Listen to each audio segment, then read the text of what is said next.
chers amis, bonjour.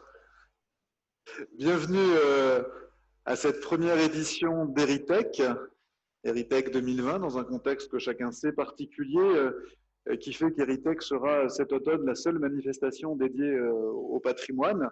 Malheureusement, le salon du patrimoine patrimoine culturel a été annulé, qui devait se tenir à la fin de ce mois à Paris. Voilà, nous sommes dans une période évidemment particulière. Quand on ne peut plus prévoir, il faut vouloir. Et Heritech est le signe de ça. On va s'autoriser pendant 2 jours à sortir la tête du guidon et à se projeter dans l'avenir que nous voulons dessiner avec nos forces du patrimoine pour nos territoires. Hein, on est ici dans un ancien hôpital qui en a vu d'autres. Ça relativise la situation, ça ne la dédramatise pas. Et c'est pour ça que les règles sanitaires et l'ensemble des consignes qui vous ont été communiquées en amont et qui vous seront rappelées au fil de l'événement devront être scrupuleusement respectées, puisque voilà, la santé de tous demeure l'affaire de chacun. Donc voilà, merci beaucoup d'être avec nous ce matin et pour ces 2 jours pour parler numérisation des patrimoines, valorisation touristique de ces patrimoines grâce au numérique et voilà, dessiner ensemble l'avenir de nos actions de numérisation, de mise en valeur grâce aux nouvelles technologies, de ces actifs de nos patrimoines, de ces richesses qui constituent, je dirais, la motivation numéro 1 des touristes qui viennent dans notre pays, qui viennent et qui reviendront. Voilà. Donc, pour cette séance d'ouverture, je voudrais accueillir Brigitte Bénat, donc, qui est conseillère municipale et, allez-y, conseillère communautaire au Puy-en-Velay, qui représente donc Michel Chapuis et Michel Joubert, selon le principe qu'une femme vaut 2 hommes, c'est connu. Marie-Agnès Petit, conseillère régionale donc de la région Auvergne-Rhône-Alpes, également vice-présidente ici des questions touristiques. Donc merci beaucoup.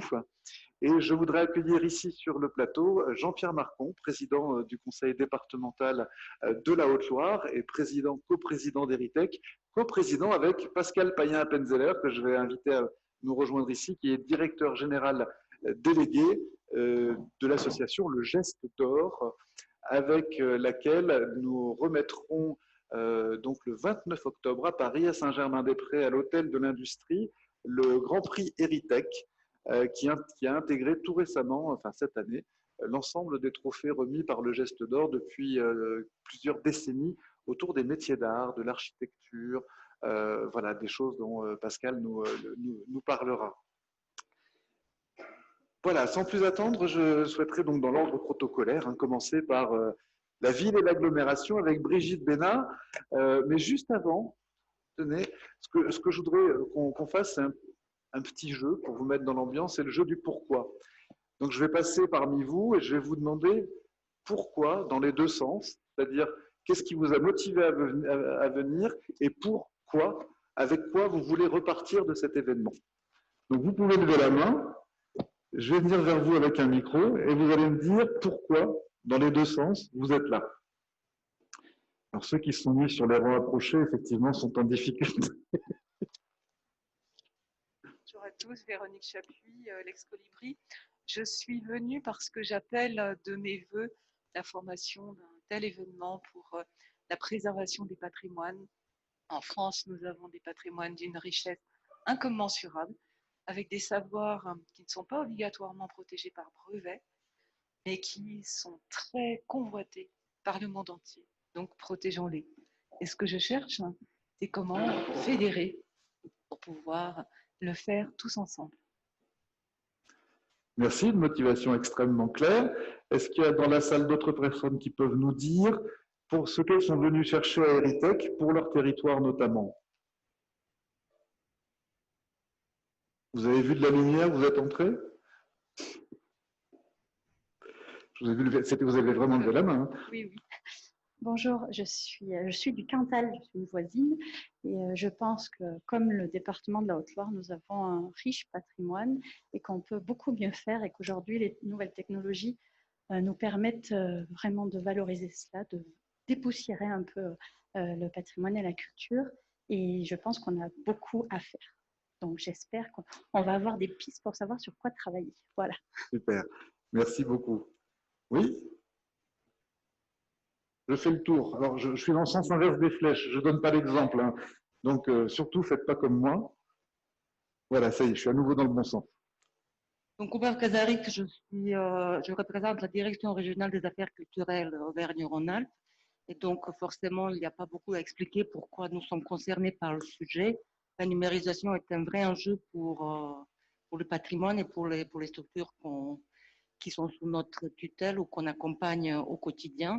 Et en fait, l'idée, c'est de s'enrichir en fait de tous les échanges, de toutes les expériences des uns et des autres pour les porter sur tout le territoire régional et accompagner au mieux tous les établissements et les monuments historiques. Merci, merci beaucoup. Oui, j'arrive. Je prends le sens giratoire. C'était où la main? C'était là.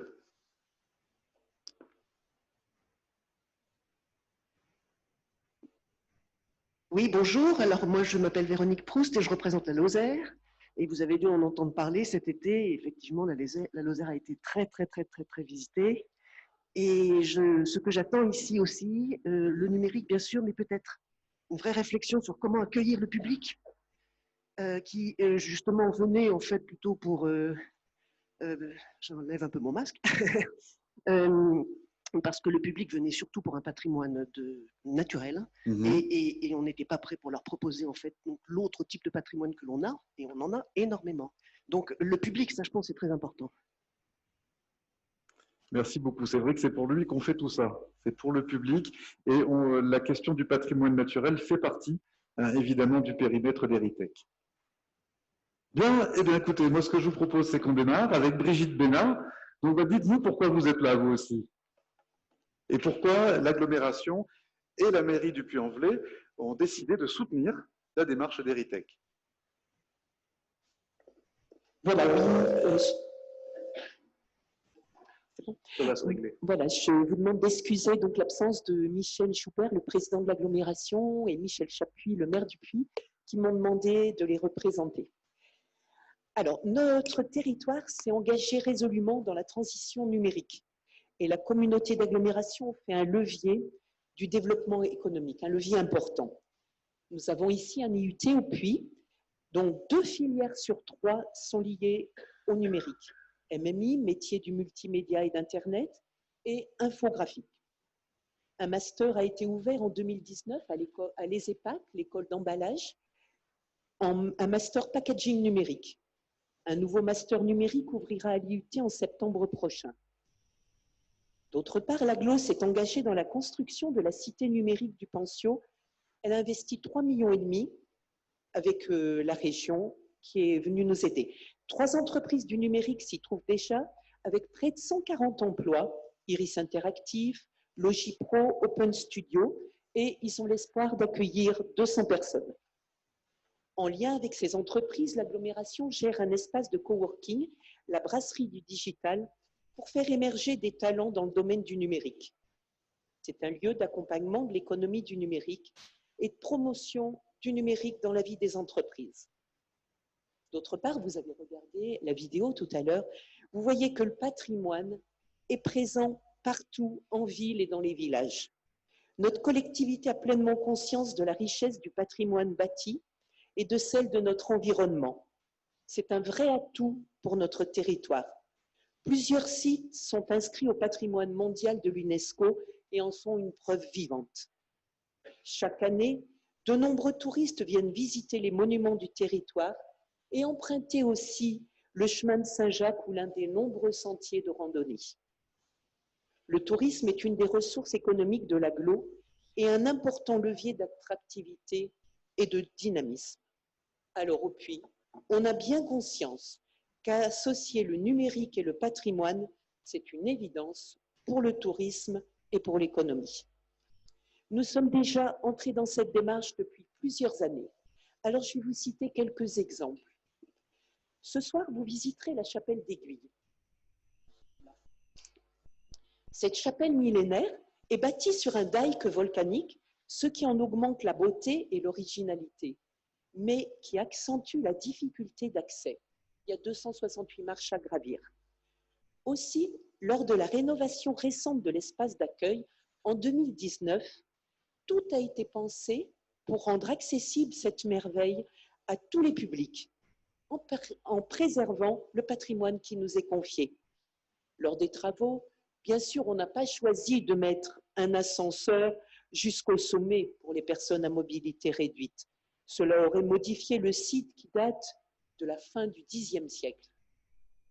Mais un espace d'accueil a été construit et un espace scénique, par contre, eux sont accessibles en ascenseur, donc accessibles à tous. La visite immersive interactive donne l'impression d'être déjà dans la chapelle. Cette visite virtuelle permet à tous les visiteurs de découvrir ce patrimoine exceptionnel.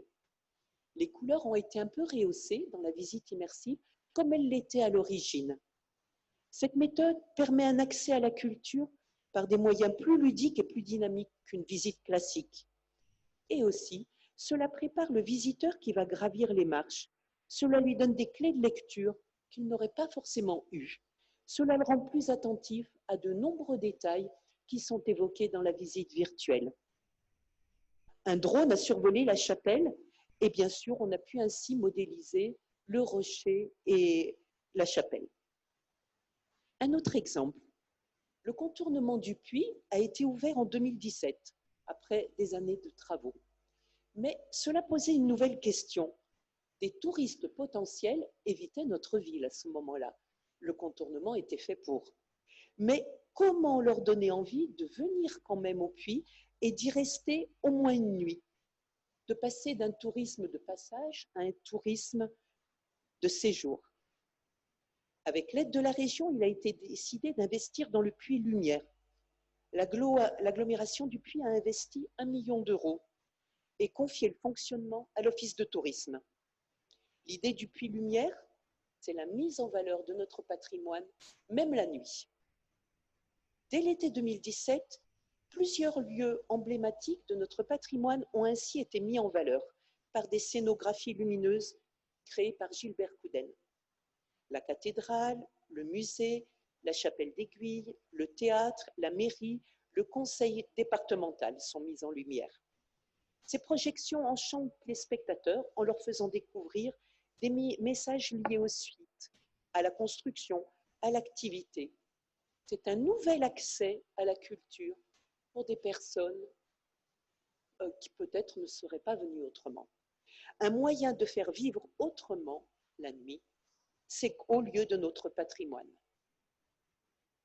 Une autre question est arrivée.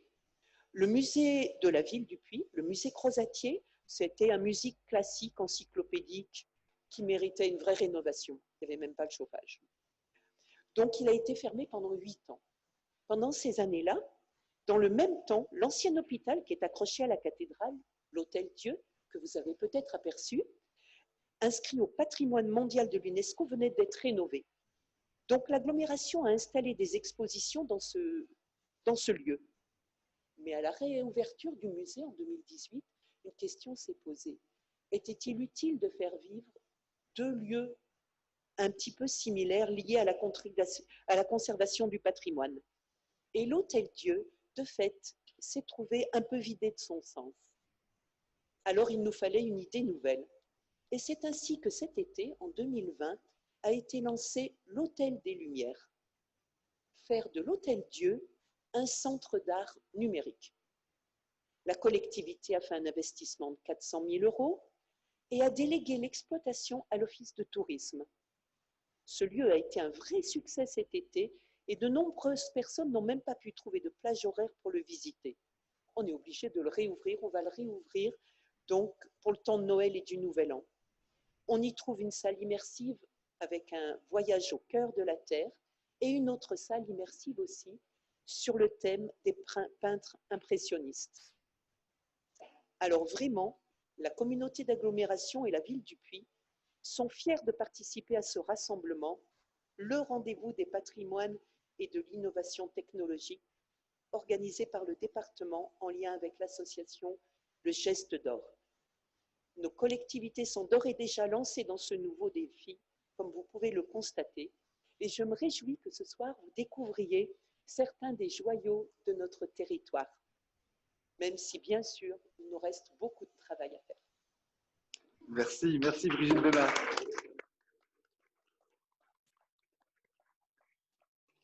Alors oui, vous nous avez vraiment donné envie de découvrir les merveilles qu'on verra ce soir entre 17h30 et 20h30. Absolument, on sera dans un rayon de 300 mètres. Hein. Donc ici, on ne peut pas faire, je dirais, 10 mètres sans buter sur du patrimoine. J'espère que ça va vous plaire. Alors, je suis assez confiant là-dessus.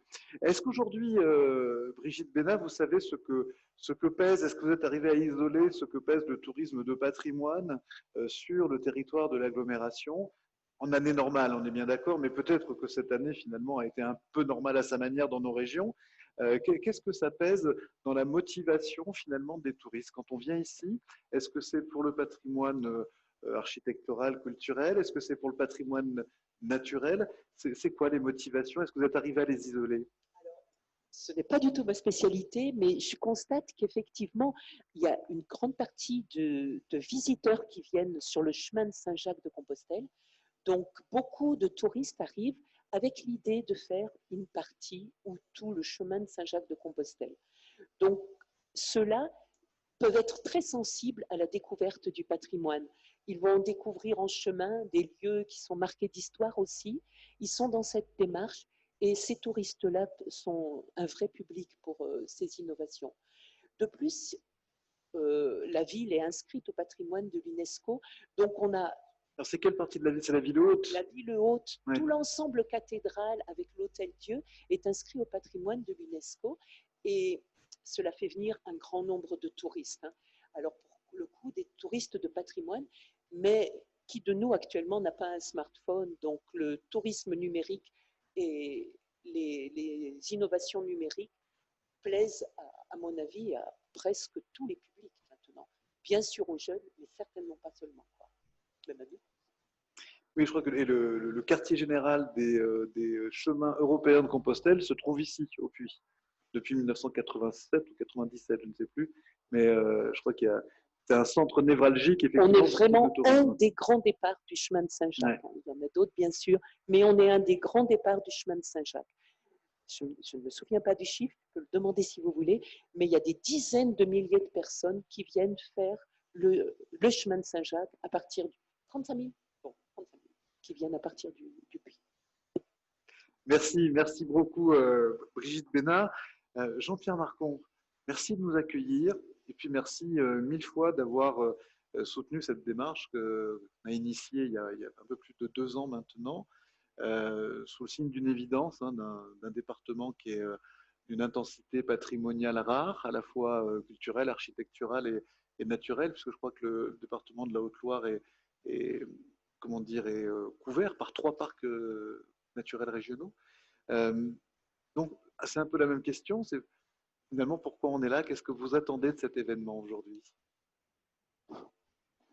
D'abord, il nous revient de vous accueillir dans cette belle salle du conseil départemental, dans un bâtiment qui était auparavant un hôpital, évidemment qui a tourné pendant les années mémorables où les pèlerinages étaient représentait une activité particulièrement importante. Ce bâtiment, nous l'avons rénové à l'initiative de Jacques Barrault, qui a non seulement voulu restaurer le patrimoine existant, bien sûr, mais en plus a voulu lui apporter une dimension que je qualifierais d'économique. On ne s'est pas simplement borné à créer une citadelle administrative, comme on peut le dire. On a voulu privilégier ce bâtiment comme lieu de réception, de colloques, de conférences, de séminaires, de réunions de caractère économique, bref, de réunions comme on en a une aujourd'hui. Et c'est une intention de notre président du départ qui s'est concrétisée qu'aujourd'hui nous apprécions beaucoup. Comme quoi, dans le beau patrimoine, on peut organiser de très très belles rencontres. Vous avez effectivement accepté cette rencontre ce matin, cette invitation à la première journée Héritech. Je vous en remercie vivement, évidemment, de votre participation à cet événement qu'on voudrait annuel et qui va tourner autour du numérique et de la mise en valeur et de la mise en tourisme de ce patrimoine. C'est là le plus important pour nous. Nous sommes heureux, Sébastien Cotte, de votre initiative, parce que c'est vous qui avez eu l'initiative au départ et on vous en remercie, de l'avoir quand même maintenu, ce salon, malgré les circonstances actuelles. Ça n'a pas été très simple. D'ailleurs, nous avons limité les inscriptions. On s'en excuse pour ceux qui n'ont pas pu s'inscrire, mais nous avons limité le nombre de participants pour qu'on puisse, et puis hier soir, c'est encore accéléré, qu'on puisse observer le plus possible toutes ces règles, non seulement le plus possible, observer complètement toutes les règles de distanciation qu'on s'impose les uns les autres. Et je ne voudrais pas que le département, la Haute-Loire, soit le début d'un cluster, quelque chose comme ça. Ça serait vraiment dramatique pour nous et j'en serais personnellement très outré. Oui, comme l'ont dit les dames qui sont intervenues avant moi, mais les dames sont plus bavardes que les hommes généralement, mais donc j'ai la peine à paraphraser tout ce qu'elles ont dit, mais c'est vrai que la Haute-Loire est riche d'un patrimoine naturel et d'un patrimoine bâti et naturel. C'est des éléments très complémentaires dans ce département de la Haute-Loire. Patrimoine naturel, évidemment d'une foisonnante richesse. Je peux citer d'ailleurs que quelques exemples qui ont plus ou moins été cités, mais on en a oublié de magistraux. La cathédrale qui est juste derrière nous, à 50 mètres, qui était classée au patrimoine mondial de l'UNESCO, qui fut aussi le deuxième monument préféré des Français en 2015. C'est vrai, absolument. Son cloître, l'Hôtel-Dieu, la chapelle Saint-Michel d'Aiguille qu'on nous cache, qu'on va dévoiler tout à l'heure. Je suis désolé. On la verra tout à l'heure. Qui fut, elle, quatrième monument préféré des Français en 2014. Donc ça fait en 2 ans, on a cumulé. Hein. Ah oui. L'abbatiale de la Chaise-Dieu, que je n'aurai pas l'occasion de visiter, qui est pourtant un site magnifique. L'église Saint-Chafre-au-Monastier, la basilique Saint-Julien-de-Brioude et de nombreux sites clunisiens que nous avons dans ce département. Des châteaux emblématiques comme ceux d'Arlande et de la Voûte, dont on pourrait dire qu'ils sont les premiers châteaux de la Loire, très près de l'embouchure. Celui de Chavagnac, lieu de naissance de Lafayette, pardon. De Lafayette. Ou bien encore l'imposante forteresse de Polignac, à quelques kilomètres ici à Vol d'Oiseau. Bref, beaucoup de monuments et de sites classés que nous pouvons découvrir dans ce département de la Haute-Loire. Je suis très simplement, mais ça me fait le moyen le lien entre le patrimoine bâti naturel, le domaine du sauvage, qui est un domaine du département, et c'est cette propriété département qui cumule le patrimoine naturel et le patrimoine bâti. On n'aura pas l'occasion d'y aller, c'est bien dommage. Mais pour ceux qui, j'espère parmi vous, il y en a quelques-uns, qui ont fait le pèlerinage de Compostelle, ben, ils y sont allés. Ils ont déjà pu le découvrir. Et s'ils sont comme moi, ils doivent se dire, ben, il faut qu'on y retourne un jour dans notre vie. Parce que c'est un paysage magnifique, celui du sauvage. On a dit paysage, on a dit d'abord patrimoine architectural, si je peux dire, mais aussi le patrimoine naturel. La Haute-Loire, c'est un peu comme le Cantal, c'est un peu comme la Lozère qui a été citée tout à l'heure. C'est une terre de haut plateau. C'est une terre de granit. Un peu moins que la Lozère, mais il y a quand même beaucoup de granit en Haute-Loire. Et je pourrais citer évidemment tous les volcans éteints qu'il y a encore sur ce département. J'en ai une liste astronomique, mais je vais vous ennuyer si je la lis. Mais on aura l'occasion peut-être d'y revenir dans la journée. C'est un pays de sources aussi. Source de la Loire et de l'Allier. Les affluents de la Loire et de l'Allier. Ah oui. L'eau, il prend une place particulièrement importante dans notre paysage. C'est une terre de forêt. Nous avons une multitude de communes qui ont plus de 80% de leur superficie qui sont couvertes de forêt dans ce département. Bien, qu'est-ce qu'on a de la chance d'être dans ce département et j'aimerais vous faire partager cet enthousiasme que j'ai aujourd'hui en vous le présentant. C'est un département qui, bien évidemment, a mené des politiques particulières et quelquefois même originales dans le domaine de la préservation du patrimoine, des espaces naturels sensibles, les sites Natura 2000, on en a 6 dans le département de la Haute-Loire. Et puis peut-être ce qu'on oublie d'évoquer, c'est le patrimoine immatériel. Patrimoine immatériel, il y en a dans tous les départements évidemment, mais je ne peux pas résister au plaisir de parler de la fameuse dentelle du Puy. Celle de Brioude aussi d'ailleurs, la dentelle de Brioude. La mystérieuse bête du Gévaudan. Le musée de la mémoire au Chaumont-sur-Lignon, le musée des Justes au Chaumont-sur-Lignon. Le Mont Mouché qui est en haut lieu de la résistance. Enfin bref, je pourrais en citer un certain nombre de ce type-là. Voilà. Eh bien, depuis quelques années, nous constatons une impérieuse nécessité de la transition vers le numérique. Très importante pour nous, dans un département qui est quand même un petit peu enclavé au milieu de la France. On vit manifestement un changement de société. En plus des territoires géographiques traditionnels, on assiste à l'apparition de nouveaux territoires numériques virtuels. Vous le savez, le numérique est désormais incontournable dans tous les registres de la vie, mais aussi maintenant dans les loisirs, surtout dans les loisirs d'ailleurs, et pour ce qui nous intéresse plus particulièrement aujourd'hui dans le tourisme. C'est notamment pour les jeunes générations qui, elles, sont continuellement déconnectées. Quelquefois, on s'en plaint, nous les parents et grands-parents. Mais c'est ces générations qui sont très familières des usages numériques et qui recherchent des expériences numériques remarquables et uniques. C'est à celui qui trouvera le plus de choses possibles par ce moyen de liaison. C'est pour cela que le département s'est fixé une ligne de conduite très très forte, qu'elle a d'ailleurs mis dans sa feuille de route. C'est être un véritable chef de file de la transformation numérique des territoires. Pour nous, c'est particulièrement important. Et nous développons d'ailleurs actuellement des opérations de médiation numérique, notamment médiation culturelle avec les bibliothèques, les médiathèques, notamment grâce à Biblibox, dont nous avons ouvert très largement l'accès durant la période de confinement. Évidemment, on est bien démarré, là, ça marchait très très bien. Et nous incitons, bien évidemment, nous initions un programme départemental du numérique. Voilà ce que je peux relever du patrimoine naturel et du patrimoine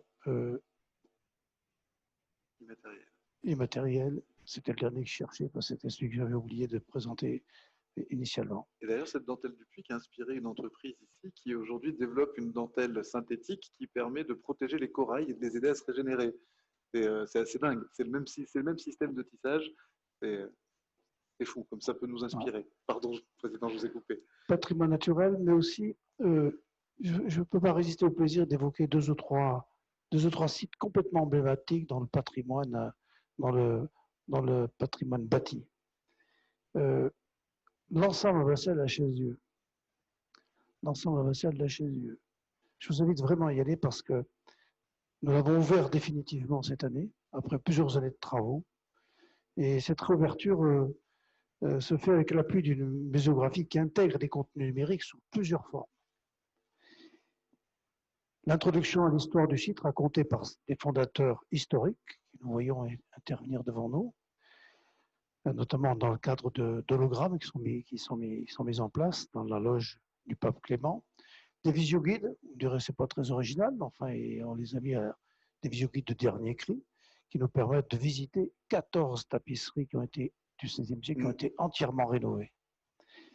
D'ailleurs, on est débordé en ce moment par les visites parce que du fait de la crise, on ne peut pas faire rentrer autant de gens qu'on veut dans ce style abbatial, mais dans les prochaines années, on aura l'occasion de développer un peu plus cette découverte.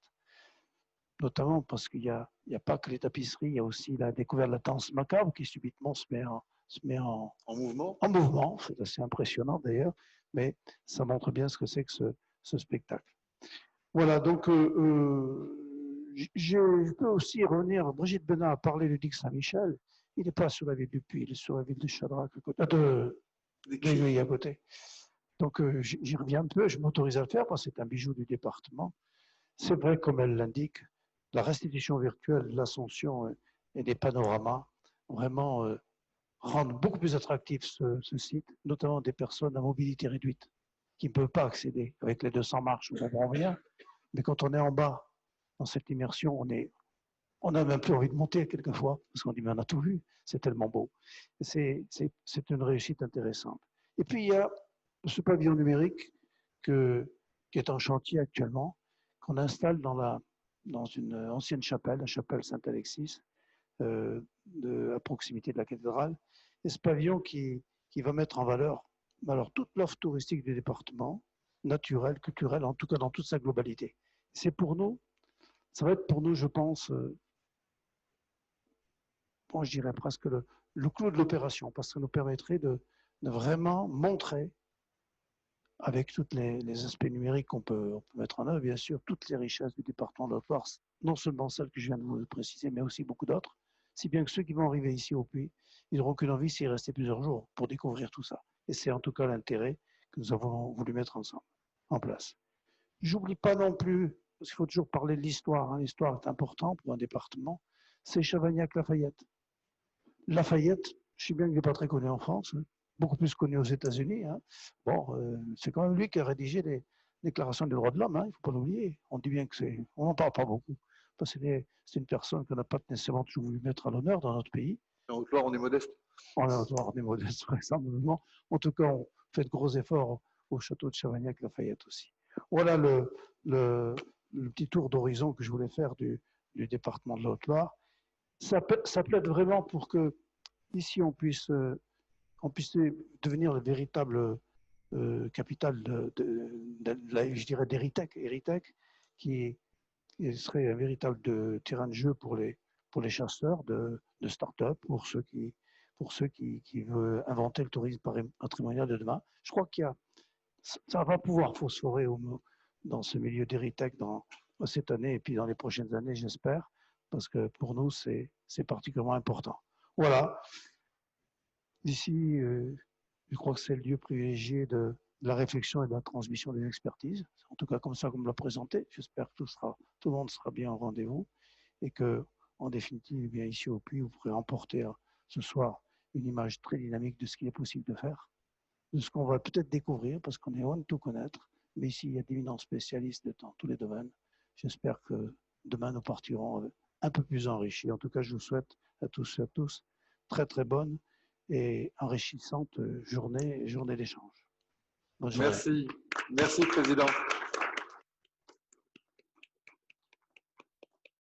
Merci encore de nous accueillir et de porter effectivement ce sujet. Ça a commencé effectivement, le pavillon numérique est devenu la chapelle numérique, qui sera effectivement une porte d'entrée tout à fait passionnante. Ça ouvre quand en théorie?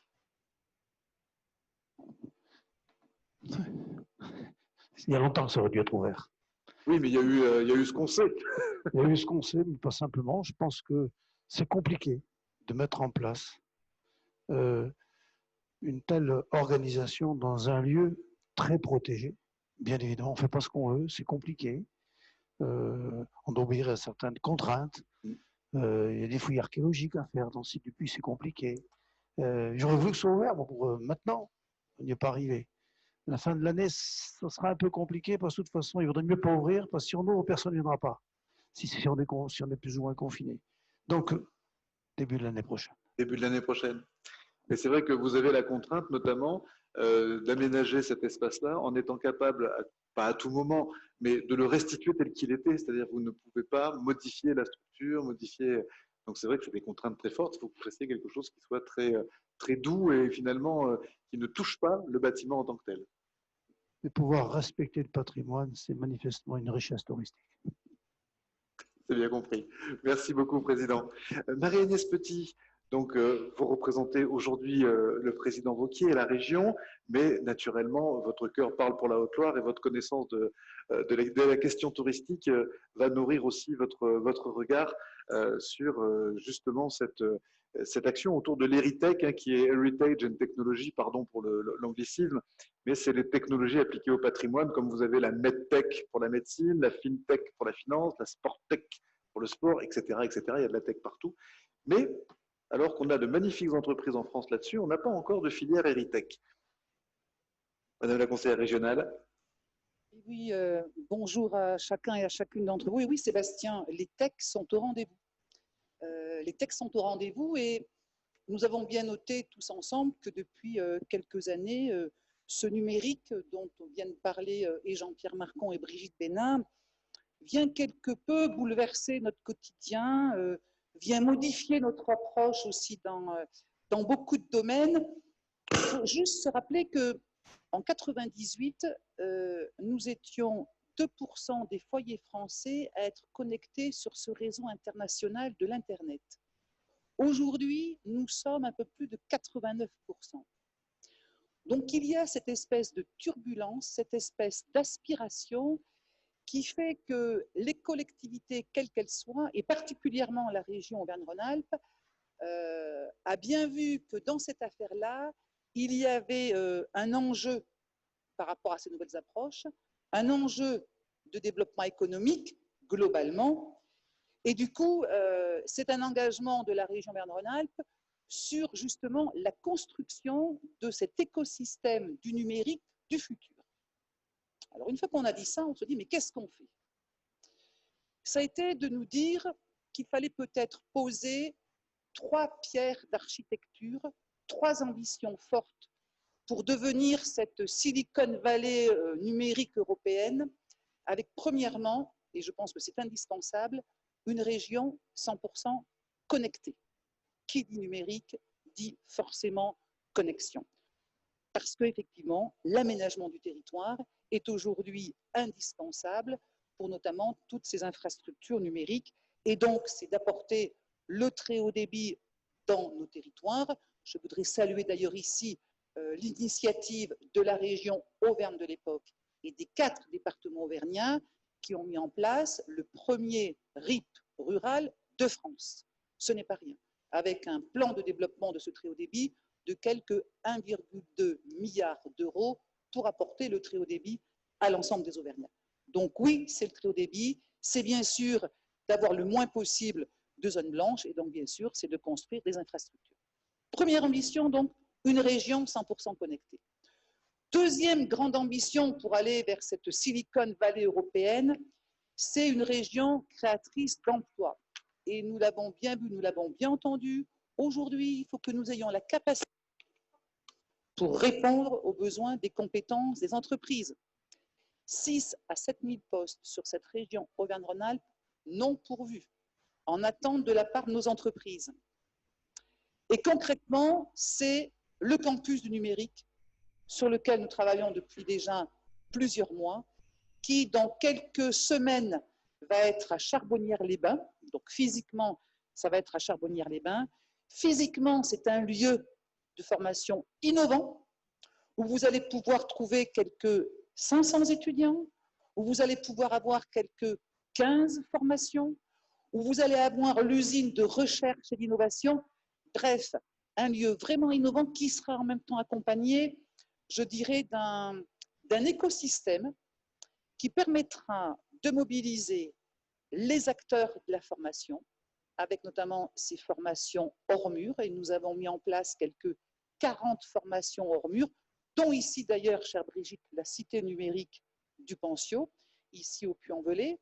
Donc les organismes de formation, les organismes de recherche, les entreprises, les startups, les fournisseurs de services et de technologies du futur, tous ces gens-là se retrouvent dans cette espèce d'écosystème sur ce campus du numérique, qui donc est ce campus, oui, un passeport pour la formation de demain, pour nos futurs web designers, pour nos futurs experts en com digital, pour nos futurs chefs de projet web, bref, autant de compétences à avoir pour répondre justement un petit peu à ces attentes. Et je dirais que c'est bien en mettant ensemble et en lien ces structures de formation, d'accompagnement, de Fab Lab, d'entreprise, que nous aurons plus de salariés formés, que nous aurons donc cette meilleure adéquation formation-entreprise et que nous aurons forcément plus d'emplois.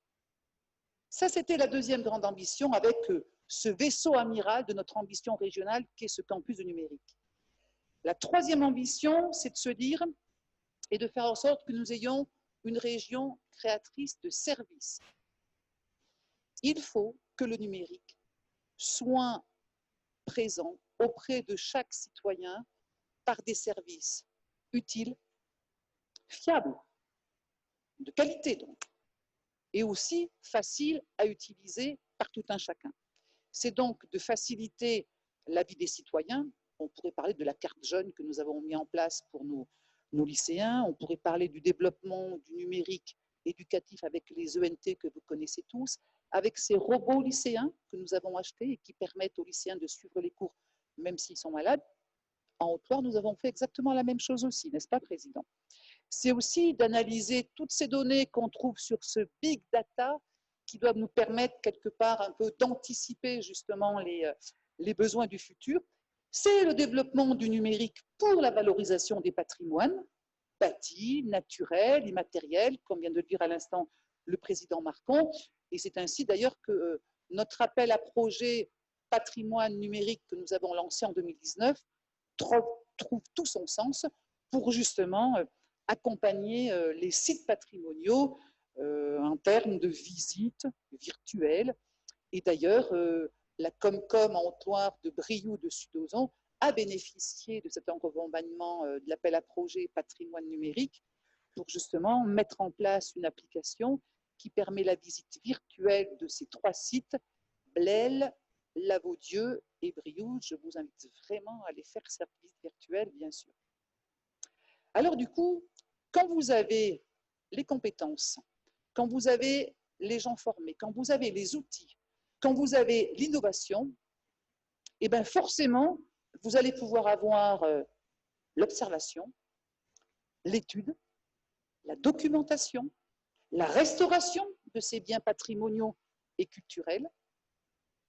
Et du coup, vous allez pouvoir rendre plus accessible, et pour tous, y compris pour les personnes en situation de handicap, et nous y tenons, et j'y tiens particulièrement. Donc, vous allez pouvoir rendre plus accessible l'accès à la connaissance avec cette approche culturelle qui s'est franchement démocratisée parce qu'elle est plus divertissante et on l'entend bien et on le voit bien dans la façon aujourd'hui de consommer de la clientèle touristique. Alors avec tout ça, vous allez pouvoir trouver le secret le mieux gardé d'Auvergne qu'est cette belle Haute-Loire. Et là, forcément, oui, en Haute-Loire, nous avons suivi ce fil d'Ariane du numérique. Nous avons encouragé la mise en valeur de ces patrimoines, comme le disait le président Marcon. Le digital, bien sûr, est au cœur de notre stratégie de développement touristique, est au cœur de notre stratégie du marketing, parce qu'en même temps, nous le voyons bien, le numérique permet de développer, vous savez, cette expérience propre à chacun de vous, propre à chacun de nous, cette expérience du coup un peu personnalisée pour les visiteurs. Et en fait, nous avons cette capacité de faire vivre ces expériences. D'ailleurs, ce soir, vous allez pouvoir en vivre certaines, pas toutes, hein, les conditions sanitaires ne font que, on ne pourra pas vous emmener jusqu'à la chaise Dieu. Et du coup, oui, nous avons cette capacité, cette carte à jouer, de vous raconter ces histoires, ces belles histoires, avec ce tourisme bienveillant qui permet d'avoir ce bel équilibre entre environnement, social, économique, avec, sans perte de vue, et c'est quelque chose auquel je tiens, c'est que l'humain garde bien toute sa place dans cette belle aventure et dans ces belles expériences. Restons connectés et visitez. Merci, merci beaucoup. Merci Marianne Espetit pour cet éclairage. Effectivement, on est dans une région qui fait du numérique un axe clé de son développement. Hein. Vous le citiez, en 98, 2% des Français étaient sur Internet. Et de l'autre côté de l'Atlantique, c'était l'année de naissance de Google. Donc, on a bien rattrapé ce retard apparent. Mais en effet, on est en face d'une véritable filière. Et c'est ce qu'on soulignait aujourd'hui. Où est l'Héritek? Est-ce que l'Héritek demain pourra prendre place avec une chaire Heritage and Technology au campus de Charbonnières? Je le dis pour les non-auvergnats, c'est à côté de Lyon. Oui, merci de la précision, Sébastien. Donc on peut imaginer peut-être que demain, quelque chose se passe à Charbonnières autour de l'Héritek. Mais je crois que si effectivement, comme le disait le président Marcon, la Haute-Loire doit être, et elle est aujourd'hui d'ailleurs un peu ce berceau d'Héritek avec cette première édition, c'est d'en faire en même temps, je dirais, un écho national et qui fait que chaque année, nous pourrions avoir cet Héritek en Haute-Loire. Absolument. Ce qui n'empêche pas d'avoir le Héritek hors les murs, comme on le fait d'ailleurs au niveau du campus numérique avec nos formations hors les murs, au Puy, à Aurillac et dans tous les départements de cette région Auvergne. Donc oui, ça pourrait être bien sûr le Héritek sur le campus numérique qui, lui, justement, avec tout cet écosystème du numérique du futur qui sera présent sur place, pourra donner d'autant plus de l'écho et bien sûr, je dirais, ce partage entre chacun et chacune qui nous permet de mieux comprendre les initiatives, voire peut-être même de piquer l'idée. Parce qu'on sait bien, tout le monde est en train de se poser la question, qu'est-ce que je mets en place pour faire en sorte que mon patrimoine naturel, bâti, immatériel, puisse se révéler d'autant plus à tout un chacun. Et je trouve que c'est cette belle force collective que nous pouvons avoir les uns les autres, publics, privés, que de travailler ensemble pour faire résonner, je dirais, tout ce magnifique patrimoine exceptionnel. Merci beaucoup. Et je précise qu'effectivement, il y a ici même au Puy, hein, donc, dans une logique de campus hors les murs, sera créé en septembre 2021 un master dédié, hein, il me semble, à la réalité virtuelle, réalité augmentée, et ces choses-là. Donc on est vraiment au cœur du système, dans le département qui porte ça, dans une région très, très digitale. Pascal Payen-Appenzeller, donc coprésident d'Heritech, directeur général délégué de l'association Le Geste d'Or. Oui. Alors, merci d'être avec nous, merci d'avoir accompagné cette aventure, parce que finalement, on aurait pu compter que finalement, on n'avait rien à se dire entre les gens du numérique et les gens qui taillent des pierres. Finalement, pas du tout. On n'est pas des manuels, nous, mais finalement, non. Le geste, il a changé de forme. En réalité, il y a un paradoxe apparent entre patrimoine et numérique, parce qu'on pourrait dire que le patrimoine, c'est ancien. Quand nous avons créé le Geste d'Or, nous avons dit le patrimoine n'est pas ce que l'on reçoit, mais ce que l'on transmet. Et d'autre part, le patrimoine, je prends un exemple, on vient de découvrir, et le Geste d'Or porte cette découverte, le secret des pyramides qui sont en pierre moulée. Et ce secret des pierres moulées, nous l'avons mis à jour et nous allons pouvoir recréer l'agglomération en matière siliceuse d'éléments naturels pour créer des bétons avec simplement du sable et du sel. Et donc, il se trouve que dans le bâtiment, dans le patrimoine bâti, mais c'est vrai aussi dans le patrimoine vert, puisque nous avons chez nous au Geste d'Or Arnaud Daguin, que vous connaissez sûrement tous, et le président Marcon ne peut pas ne pas le connaître.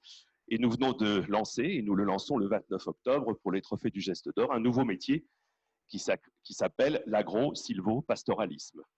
Il est bien évident que pour inventorier la richesse en agriculture, en foresterie, et puis en pastoralisme, il faudra le numérique.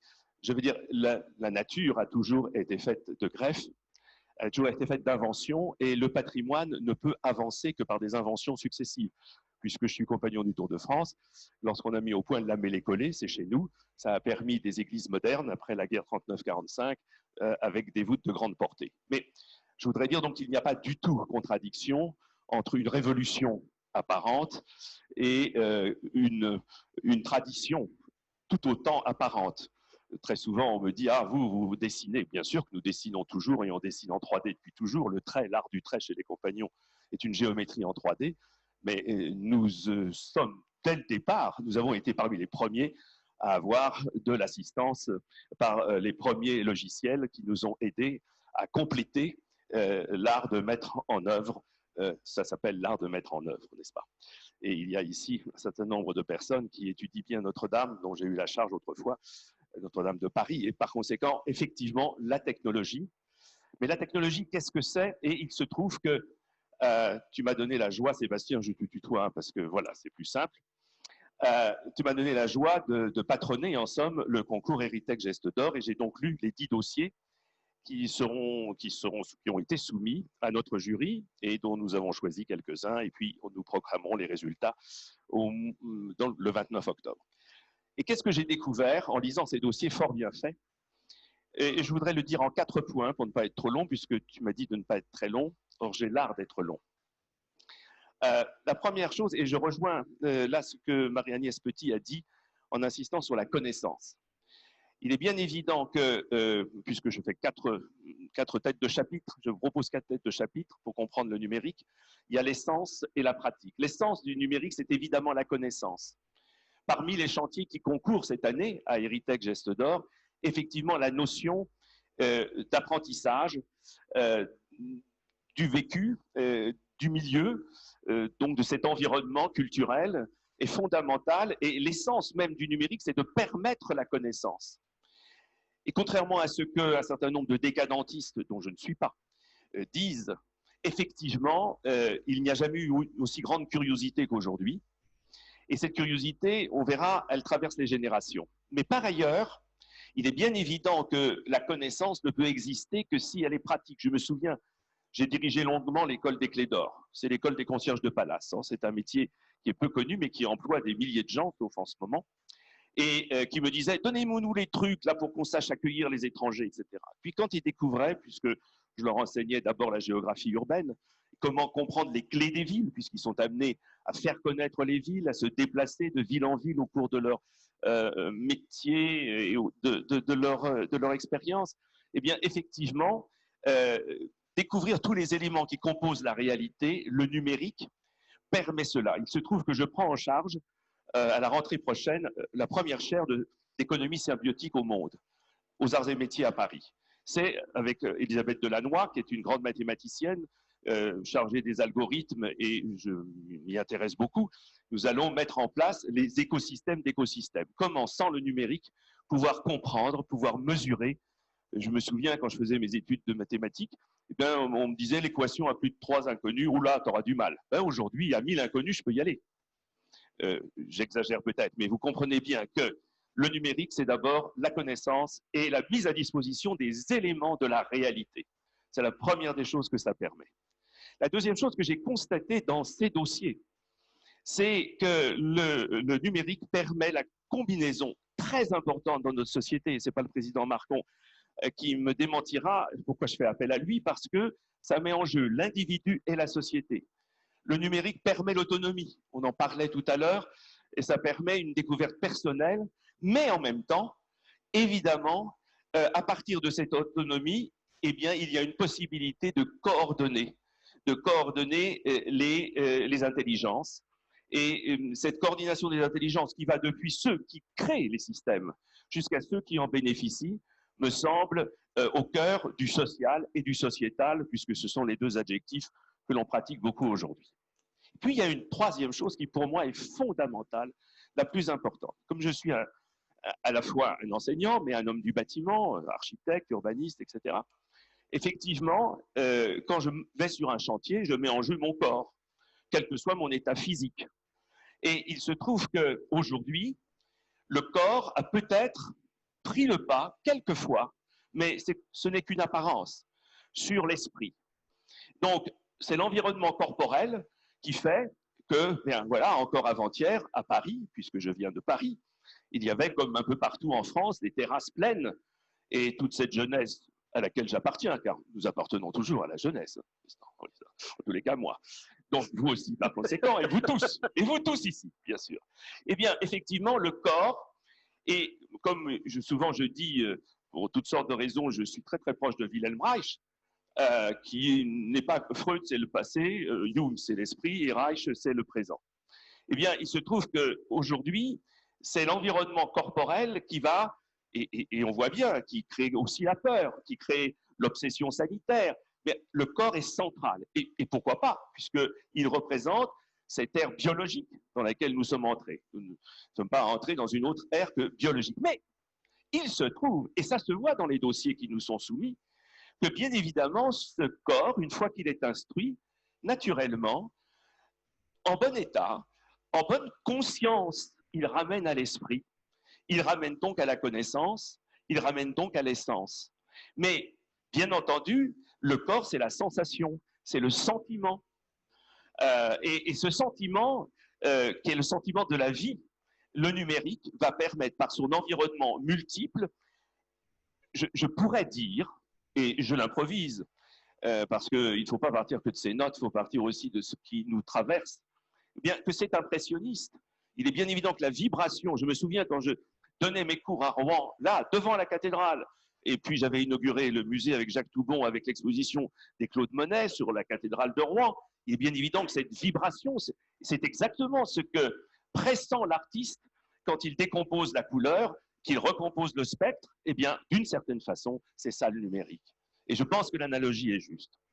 Et puis, le quatrième point que je voulais développer, je vais très vite, tu vois, c'est qu'effectivement, le numérique supprime les frontières. Il se trouve que je suis binational, mon nom l'indique, Pascal Payen-Appenzeller, je suis assez fier d'être également suisse. Eh bien, effectivement, et j'en agace mes amis en disant, qui me disent, mais non, tu es d'abord français. Je dis non, je suis aussi suisse, puis je suis européen, et puis je suis humain. Eh bien, effectivement, le numérique permet, par exemple, on parle ici de tourisme. Le tourisme, je vous rappelle, c'est le mot créé par Stendhal. J'ai une passion pour Stendhal, et il a créé ça à partir des Anglais. Et le tourisme, selon Stendhal, il en parle très longuement, c'est la découverte, on dirait aujourd'hui, de l'autre. Lui, il disait des nations que nous traversons, des cultures, etc. Donc, c'est la curiosité en sympathie. Et bien sûr, la découverte crée toujours effectivement la sympathie, puisqu'elle est un désir. Vous vous souvenez de cette parole de Paul Valéry, qui est inscrite en haut du palais de Chaillot à Paris, « Ami, n'entre pas ici sans désir ». Hein, et je vous rappelle la parole d'Apollinaire, le désir est la grande force. Voilà, c'est dans Colline, écrit en 1915. Et donc, effectivement, l'apprentissage, tous azimuts, quand vous vous baladez en famille, dans un environnement numérique, tout le monde en prend en quelque sorte pour son âge, c'est transversal, ça permet de vivre une chose fondamentale qui est le présent. Vous savez, je suis historien avant d'être architecte. Eh bien, je vous rappelle que le passé n'existe pas plus que le futur. Est-ce que j'entends parler du futur? Mais là, je vais reprendre Marie-Agnès, parce qu'il ne faut pas toujours être d'accord. Eh bien, c'est que le futur n'existe pas plus que le passé, puisque depuis tout à l'heure, nous avons vécu toutes ces dimensions du temps, nous sommes en mouvement. Eh bien, le numérique, justement, il est cette transversalité personnelle qui appartient aux familles, qui appartient à l'histoire, et qui nous permet de vivre quelque chose d'extraordinaire, une totalité à laquelle il manquera toujours quelque chose.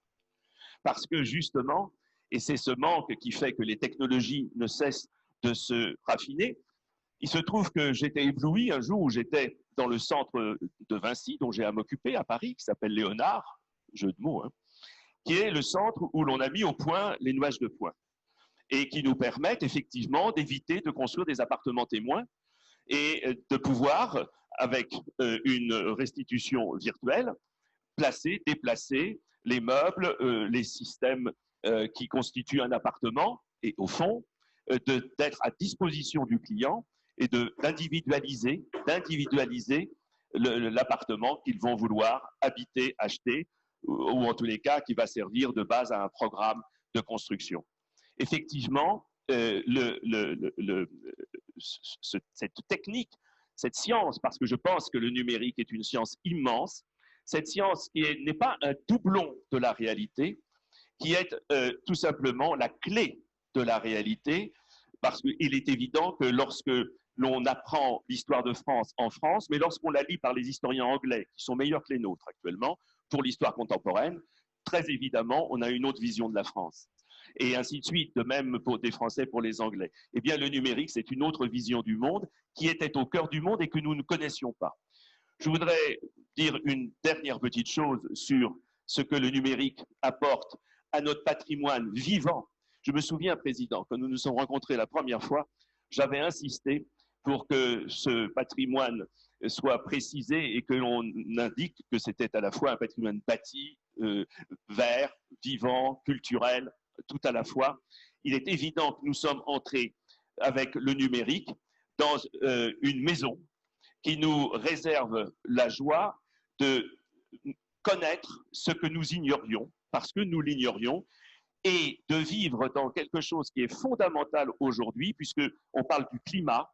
Et bien, de même qu'il y a un climat que nous faisons ou nous ne faisons pas, mais en tous les cas qui nous entoure, c'est les climats de Taine. Je vous rappelle, pour ceux qui ont lu Taine, comme moi, Hippolyte Taine, qu'on est toujours les enfants de nos climats, qu'on n'est pas le même quand on est en climat alpin qu'en climat désertique, etc. Eh bien, le numérique est le nouveau climat culturel, et je pense que, au-delà de patrimoine, je prendrai le mot culture, qui m'est très cher, non pas parce que j'ai été dans ce ministère, mais parce que effectivement, il nous apporte enfin d'être réconciliés avec quelque chose que nous avons cru oublier. Et si nous n'avions pas le numérique, nous entrerions en barbarie. Merci.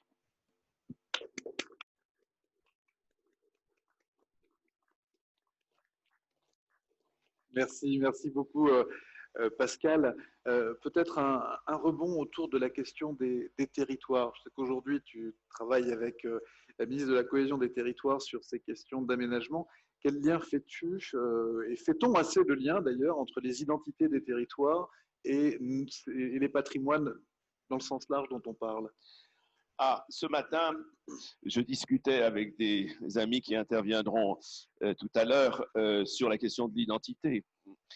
Effectivement, lorsque le Geste d'Or a ouvert, puisque nous avons une maison, nous ici, nous avons une maison avec Éric Beauvarlet, atelier de Canteloube, qui a restauré l'escalier de l'Aiguille, auquel nous donnons un trophée, un Geste d'Or cette année. C'est un travail de maçonnerie absolument extraordinaire et qui était avec beaucoup de risques. Et il n'y a pas eu d'accident, enfin voilà, etc. Donc, Éric Beauvarlet, retenez ce nom, il est de chez vous, il est d'ici. Et c'est pour nous, dans la culture, le référent absolu. D'ailleurs, nous avons ici nos cours, nous donnons les cours aux ABF ici, aux architectes, et quand il vient à Paris, on les donne à deux.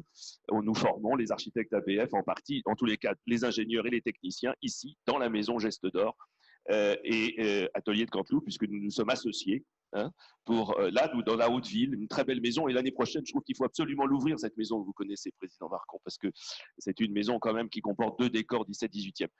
Oui, les territoires, quand nous avons ouvert une vingtaine de maisons partout en France, dans le Geste d'Or, eh bien, effectivement, nous avons par exemple découvert le rocaillage, et nous avons sauvé ce métier. Nous avons découvert les calades, et aujourd'hui, les belles calades sont dans le sud. Les technologies, les manières d'être. C'est quoi les calades? Les calades, ce sont des pavages faits avec des galets. D'accord. Et c'est très difficile, c'est très minutieux, c'est de la broderie de pavage. Et c'est quelque chose. Nous avons pas seulement découvert des métiers, mais surtout, lorsque nous avons, je prends un exemple de l'identité, lorsque je suis expert stratigraphe du patrimoine, c'est-à-dire que j'identifie partout où je passe une date, un matériau, etc. Lorsque j'ai été appelé à Nice, eh bien, c'était tout simplement parce qu'il y avait une première restauration faite par un architecte qui avait redécouvert l'architecture art déco. À partir de cette architecture art déco, nous avons été travailler avec les gestionnaires de copropriété, etc. Et nous avons commencé, en complétant le travail du maire, et le maire en a été très heureux, à redécouvrir les bétons de couleur des années 30. Et aujourd'hui, l'identité que nous découvrons, le type d'enduit, etc. Et voilà, nous avons une trentaine déjà d'immeubles qui redonnent, à côté des immeubles pompéiens de l'époque italienne, nous avons cette époque art déco et la polychromie de Nice. Nous découvrons chaque fois l'identité, redonner l'identité. Alors que pourquoi ça avait disparu? Parce qu'on le repeignait en blanc. Parce que c'est beaucoup plus simple, puisque c'est comme ça qu'on fait partout. Mais il ne faut pas faire comme on fait partout, il faut faire comme on fait par ici. Et voilà. Et il se trouve qu'effectivement, aujourd'hui, les besoins sont différents. Et je suis sûr, parce que pour l'instant, on parle du numérique, je prédis que dans 2 ans, 3 ans, ici même, on parlera des numériques. Parce qu'évidemment, on va les indigéner, on va les adapter en fonction des disciplines. Il est bien évident que je suis très sérieux en parlant de l'agro-silvopastoralisme, parce que c'est vraiment cette alliance. Parce que le territoire, c'est la terre, c'est l'écoplanète.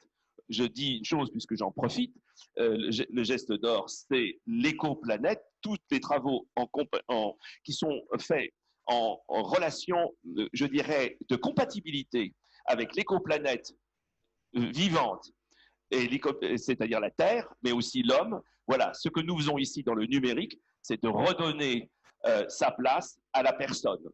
J'avais oublié, comme le président Macron disait tout à l'heure qu'il avait oublié de dire quelque chose, mais moi j'avais oublié de parler de la personne. C'est la personne que le numérique permet de valoriser. Merci, merci beaucoup Pascal pour ce complément.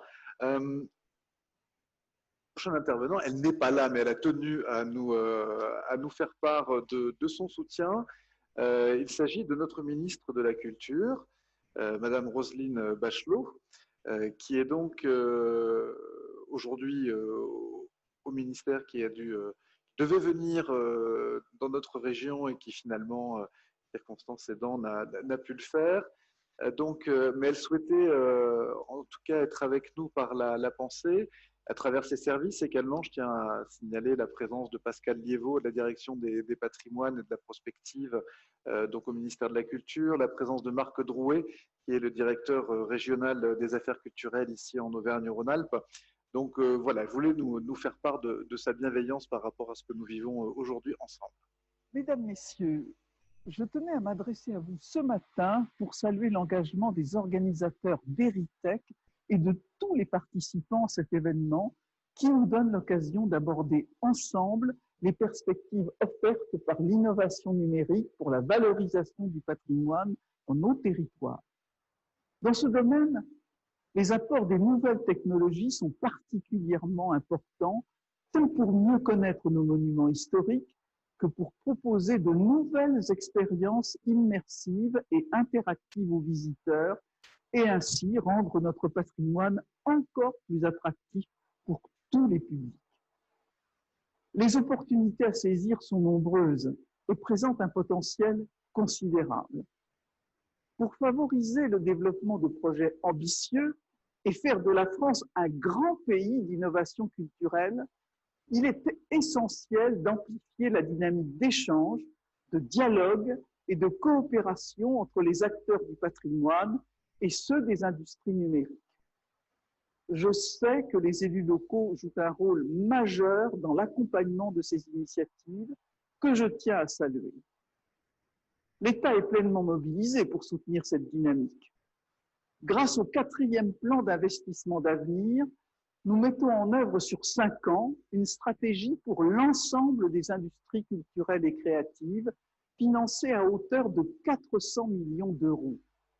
Cette stratégie transversale, menée en coopération avec le ministère de l'Économie, des Finances et de la Relance, sera amorcée dès l'an prochain grâce au crédit du plan France Relance. En favorisant les synergies entre les acteurs de toutes nos filières artistiques et culturelles, elle accélérera leur transition numérique tout en contribuant au développement économique et à l'attractivité de nos territoires. Cette stratégie permettra ainsi d'apporter un soutien substantiel à des projets innovants, œuvrant à la valorisation du patrimoine partout en France. Face à la crise que nous traversons, il est plus indispensable que jamais de préparer l'avenir de notre patrimoine. Nous pouvons compter sur le pouvoir des nouvelles technologies pour le rendre encore plus accessible, plus vivant, pour faire en sorte que les Français continuent de se rassembler autour des héritages de notre passé commun. Je vous souhaite à toutes et à tous de riches journées d'échange.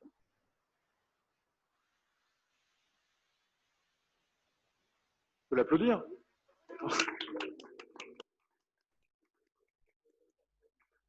Elle ne nous entend pas, mais pour le coup, ces équipes sont peut-être devant le streaming actuellement en cours d'Héritech.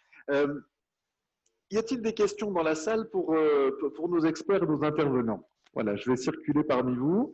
J'ajuste mon masque pour vous laisser le temps de réfléchir à votre première question.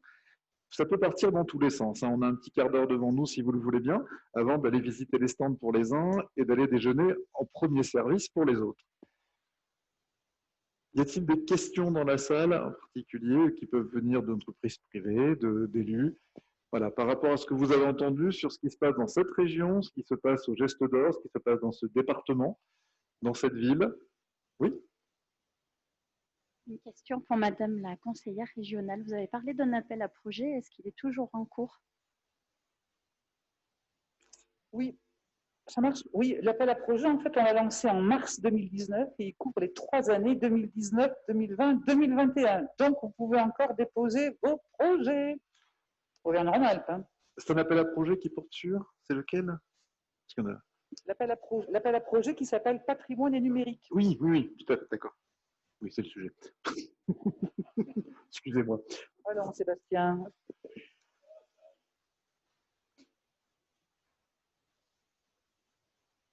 Elle est dans la bonne région, elle est dans le Cantal, hein, absolument. D'autres questions? Ou des témoignages sur des choses que vous avez fait. Ça nous intéresse aussi parce que ça va nourrir notre réflexion sur le livre blanc, dont on parle demain. Attention, je vais désigner moi-même.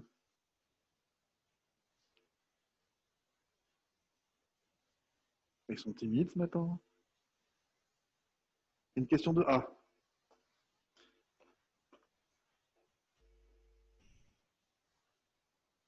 Merci pour ces interventions. Une question générale.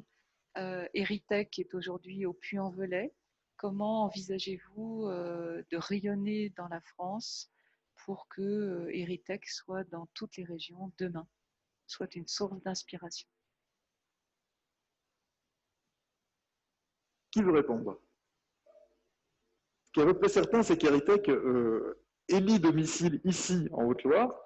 Ça, c'est une certitude, parce que la Haute-Loire a vocation à devenir le berceau de cette nouvelle discipline. Et ensuite, le rayonnement, il sera peut-être plutôt centrifuge que centripète. On va faire venir un max de monde ici. Voilà, et c'est comme ça qu'on va les inspirer, je pense. Mais, Président. Pardon. Moi, j'ai l'expérience de Ruraltic, dans le Cantal. Ruraltic existe depuis combien d'années, Sébastien? 15 ans. 15 ans. Ça a lieu toujours à Aurillac. Et c'est très bien ainsi. Parce que pourquoi un territoire plus défavorisé, si je peux me permettre de parler du Cantal? Quand je dis défavorisé. Mais non, mais défavorisé parce qu'il est enclavé, parce que c'est compliqué d'y aller, parce que ci et parce que ça. On va pas vraiment aller plus loin dans la réflexion. Pourquoi ne mériterait-il pas d'être le siège d'un tel événement? Aucune raison, surtout avec les moyens numériques que nous avons actuellement. Ceci dit, Ruraltic, Sébastien, a essaimé dans notre département. Moi, je me rappelle, c'est 2 ans, l'année passée, je ne me rappelle plus maintenant, on a eu un mini Ruraltic dans le département. Oui, ça en fait, effectivement. Bah oui, donc c'est comme ça qu'il faut procéder. À un moment donné, il faut un lieu un peu emblématique au départ. Un port d'attache. On est peut-être un petit peu présomptueux, mais c'est peut-être le Puy qui, pour l'instant, avait les faveurs parce qu'on a réussi à montrer qu'on avait un riche patrimoine. Méfions-nous de certains départements qui en ont peut-être autant, mais on verra bien à l'avenir comment ça peut se passer. Et ce qui est sûr, c'est qu'une des intentions, effectivement, c'est de créer une filière à l'échelle nationale. Hein. Une filière avec des gens que vous allez rencontrer, hein, qui s'appellent Novelab, qui s'appellent Arttips, qui s'appellent Narrative, qui s'appellent Histovery, qui s'appellent Realcast, Sudmetron, Nouvae. Toutes ces entreprises constituent, je dirais, la première garde hein, de ces entreprises de la numérisation patrimoniale. Et elles s'exportent déjà. Hein, certaines travaillent évidemment à l'international. Donc, ces entreprises, pour certaines, sont parisiennes, d'autres régions. Donc, voilà, aujourd'hui, on est sur cette dynamique nationale. Avez-vous d'autres questions ou témoignages? Je voudrais ajouter simplement, puisqu'on parle d'identité, effectivement, chacun d'entre nous a sa date de naissance ou sa carte d'identité. Même si on voyage, on est fidèle à son lieu de naissance. Donc, Erytech naît ici, Erytech naîtra toujours au même endroit, puisqu'il est né là. C'est aussi simple que ça. Merci Pascal. D'autres témoignages? N'hésitez pas, hein, parce qu'on est là pour partager. Et on a dans la salle 6 étudiants de l'Institut d'Auvergne de développement des territoires qui vont venir vers vous, vous poser des questions, vous demander ce que vous faites dans la vie. Je vous demande de bien les accueillir parce que c'est eux qui vont être en charge, sous la direction de leur institution, de l'écriture, des premières phases d'écriture du livre blanc sur la numérisation des patrimoines, qui va être un travail qu'on va animer toute l'année qui vient et qui sera révélé à la prochaine édition d'Erytech et qui doit constituer une sorte de mode d'emploi, de vadémécum pour des projets de numérisation patrimoniale. On a essayé de faire quelque chose dans l'esprit d'un vrai mode d'emploi, quelque chose d'assez peu conceptuel, mais plutôt pratique. Donc, je vous demande de leur faire bon accueil quand ils viendront vers vous. Donc, ceci pour dire qu'on a besoin de vos témoignages. Donc, est-ce qu'il y a dans la salle des gens qui ont déjà conduit des projets de numérisation patrimoniale sur leur territoire ou dans un site particulier, ou est-ce que vous êtes tous finalement un peu vierges de ces sujets-là? Oui? Bonjour, je me présente Laurent. Alors, je suis archéologue, en fait, spécialisé sur l'architecture et sur le bâti. Et depuis 2004, quand les Américains étaient venus dans l'Allier pour scanner 103 églises, j'ai pu suivre le développement du scanner. Et depuis 2013, justement, chaque intervention archéologique que je fais, je scanne l'édifice pour justement qu'il serve à l'étude archéologique, mais faire suivre en fait ce scan aux différents intervenants qui viendraient par la suite. Donc là, j'ai scanné le fort de Marvejols, je commence à scanner le prieuré de Sauxillanges pour faire sortir le prieuré des maisons d'habitation. J'ai scanné Souvigny et le Moutier de Thiers. Et quand vous dites scanner, c'est du scan 3D, c'est du nuage de points? C'est du scan 3D à nuage de points, photogrammétrie pour l'étude archéologique, parce que je reste archéologue, mais c'est comment passer de l'archéologie à justement de la visite virtuelle et ne pas faire doublon quand on réalise quelque chose. Oui, et utiliser des données entre guillemets scientifiques, fiables, valides, pour ensuite produire quelque chose qui relèvera peut-être du ludique ou de la visite, mais sur des bases scientifiques solides. Scientifiques solides, c'est-à-dire déconstruire un bâtiment, le faire évoluer dans le temps et montrer les différents états de ce bâtiment. Et j'ai participé au projet de Château-Thierry, justement, dans ce sens-là. On a scanné de Château-Thierry, à côté de Paris, où j'ai scanné l'intégralité du château, et après c'est une autre entreprise qui a modélisé pour faire une visite virtuelle de ce château. Et actuellement, je scanne la maison de la Duchesse Anne à Morlaix. Il y a un très bel escalier et je suis en contact avec Objectif 3D d'Angoulême pour en réaliser une visite virtuelle. Génial. Donc le but est d'associer l'archéologie, je reste archéologue, avec justement les différents... Il faut concourir à Héritek. Je viens de... Voilà. Vous pouvez déposer plusieurs dossiers là. Je travaille tout seul, du coup l'occasion était de venir pour rencontrer justement les différents intervenants, parce qu'en archéologie c'est encore très difficile de ce côté-là. Moi je me sens un peu éloigné, donc du coup c'est pour ça que je participe à ces journées. Bravo pour ce que vous faites. Je fais signe aux étudiants de l'IADT. Vous ne lâchez pas, monsieur Laurent Fiocchi, pour notre livre blanc, pour vos témoignages.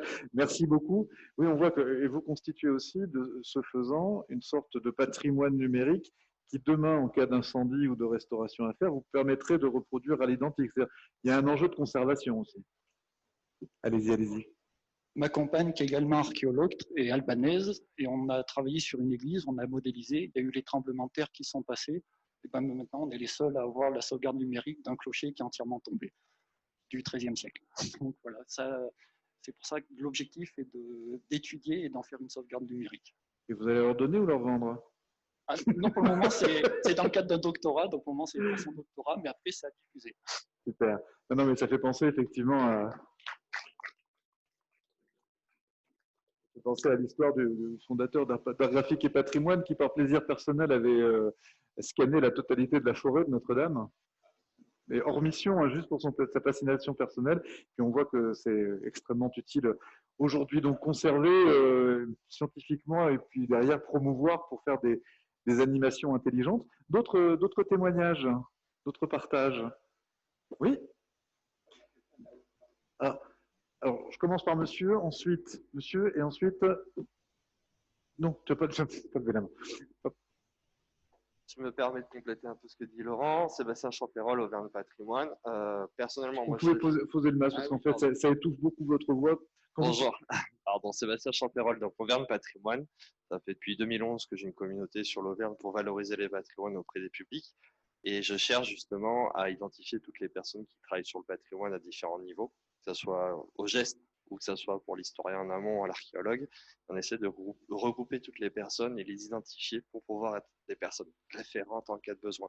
Pour compléter ce que dit Laurent aussi, c'est qu'un électricien, un plombier, n'importe quel corps de métier peut travailler directement sur le scan à l'issue de ça. Donc avant la promotion, on peut aussi immédiatement aussi réfléchir sur le même document à tous les passages de réseau, tous les passages techniques, des gains techniques, etc., qui peuvent être du gain de temps, du gain de moyens, plutôt que chacun refasse ses relevés, ses métriques, qui sont des coûts exorbitants. Et en fait, ça peut permettre d'alléger la facture de restauration. Et on a plein d'édifices en Auvergne qui ont besoin d'être scannés de ce côté-là. Donc voilà, c'était juste pour dire qu'avant la promotion, il y a la phase d'entretien de restauration. Tout à fait. Qui peut aussi être facilité par l'action de Laurent. Merci. Merci. Alors, quand je vous passe le micro, n'hésitez pas à ensuite utiliser le gel hydroalcoolique qu'on vous a donné. C'est vrai que derrière, on a la notion de double numérique. On a quelque chose qui est partagé et sur lequel on peut travailler ensemble. Alors, j'ai vu la main d'Adélaïde ici, mais il y avait monsieur d'abord. Et puis même pour les assurances, le double numérique va être un vrai sujet. Oui, bonjour, je suis David Duguet de la Grotte Chauvet, je suis chef de projet, tout à l'heure j'interviendrai à 14h30. Scanner, c'est facile, c'est pas compliqué, on connaît les techniques, on le fait même sous l'eau, ça fait très longtemps qu'on le fait nous à Chauvet. La question, en ce qui nous concerne, nous, notre projet, c'est aussi l'attractivité. On utilise le numérique comme un outil d'attractivité pour nos territoires, nous pour l'Ardèche. Et là, je dois dire qu'il y a quand même pas mal de résistance au sein du ministère de la Culture pour faire évoluer et mettre à disposition des données pour qu'on puisse ensuite les valoriser. Un exemple, nous, sur Chauvet, on a un gros projet, on a eu la phase 1 de notre projet, c'est la restitution, la réplique de la grotte Chauvet. On a utilisé le numérique, c'était pas compliqué. On a éprouvé des techniques et des méthodes qu'on connaissait depuis 20 ans.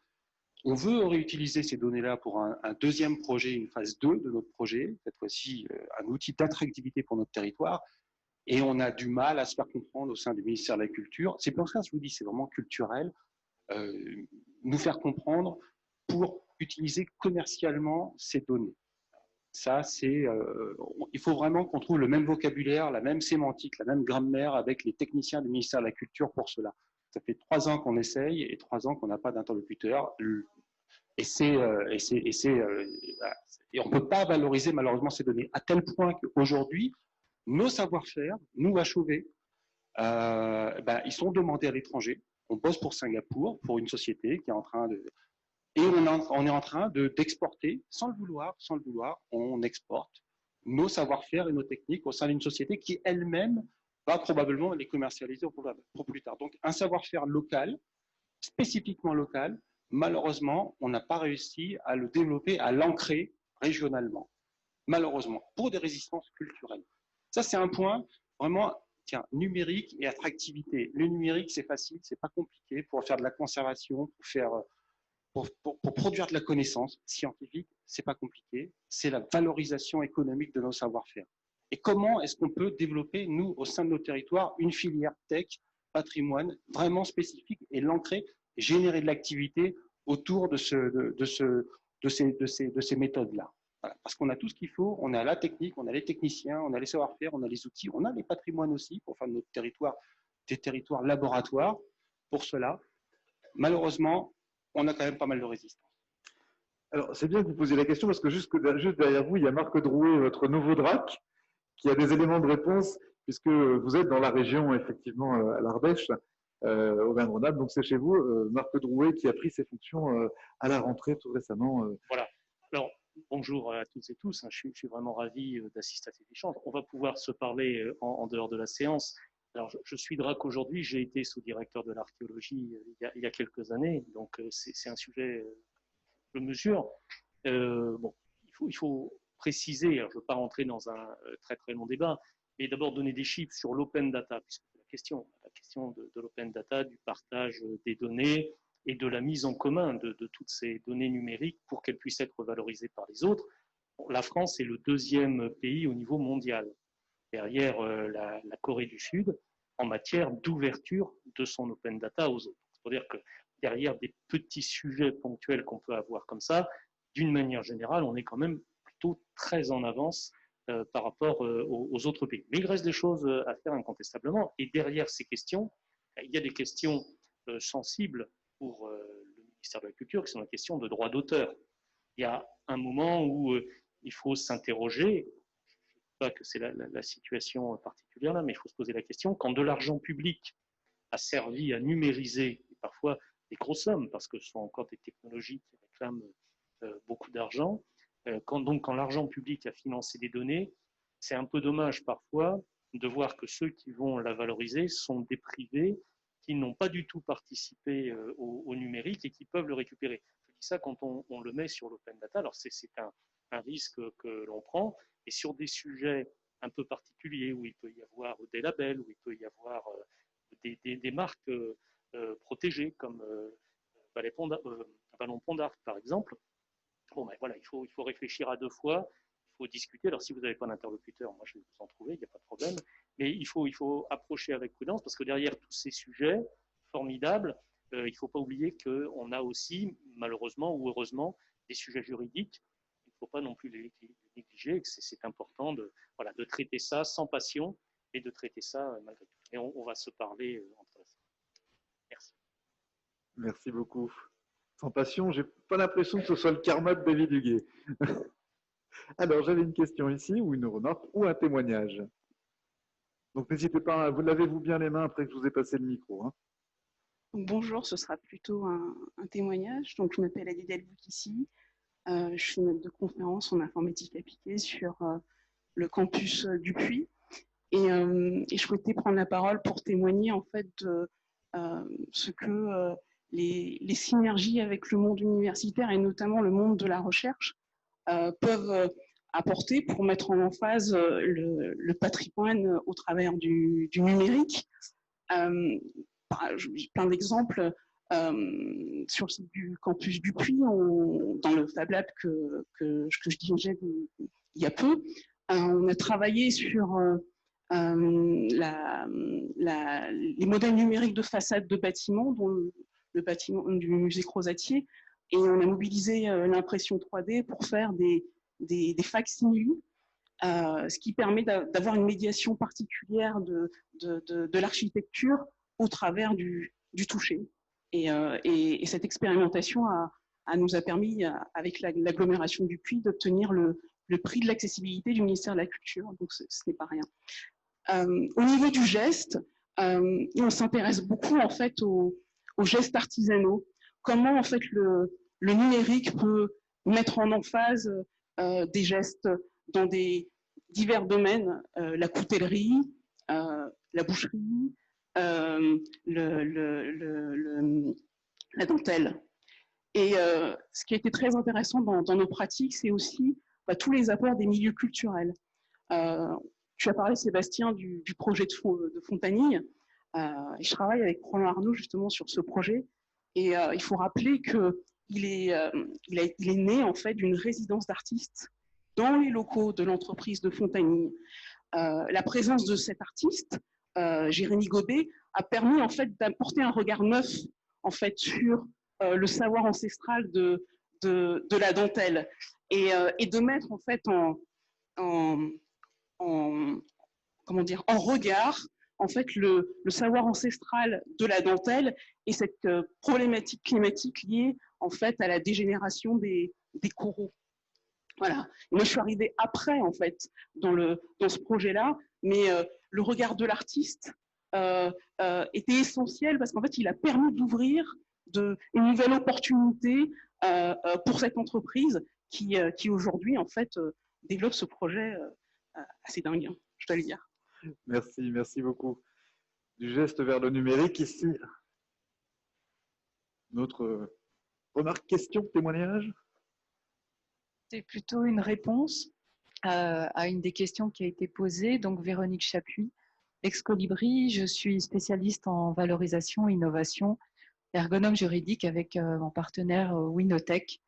À la question qui a été posée tout à l'heure sur les questions de valorisation, je dirais que les intervenants ont largement précisé que nous rentrons également dans une nouvelle ère et que le numérique va permettre de créer une nouvelle économie.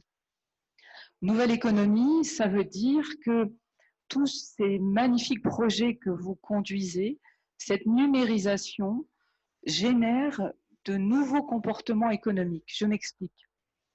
Si l'on a numérisé des patrimoines, que ce soit à un niveau privé ou à un niveau régional ou à un niveau étatique, comme cela a été rappelé par le représentant du ministère de la Culture, eh bien, je pense qu'il va falloir réfléchir à ce que ceci soit effectivement peut-être disponible dans certains contextes pour la recherche, par exemple, en open data, là, peut-être sur du gratuit, mais aussi que pour d'autres circonstances, que ce soit de la visite du public, que ce soit sur des demandes d'entreprises étrangères ou sur d'autres demandes encore, que nous développions un modèle économique pour que ces données soient disponibles de façon payante. Le juridique suivra. Hein, on est sur le geste, dans certains cas, on est sur des savoirs ancestraux. On a la chance d'avoir la loi de 2018 sur le secret des affaires. On a tout ce qu'il faut aujourd'hui pour pouvoir s'organiser. Donc, ça ne doit pas être un souci. Par contre, en termes de comportement, en termes de code contractuel, en termes de valorisation, et c'est toute la démarche de Winotech et d'autres acteurs qui savent mettre des chiffres derrière tout ça, parce qu'il y a un marché, qui dit marché dit prix, dit chose. voilà, ce sont les réponses et les réflexions que l'on peut apporter sur cette démarche et nous serons ravis de contribuer au livre blanc. Merci. Oui, puisqu'il y a un double sens à la valorisation des patrimoines, hein. Les mettre en valeur, mais aussi leur accorder un prix. Hein. N'ayons pas peur de parler de ça. Et bien, on va s'arrêter là. Moi, je vous invite à applaudir à nouveau nos intervenants.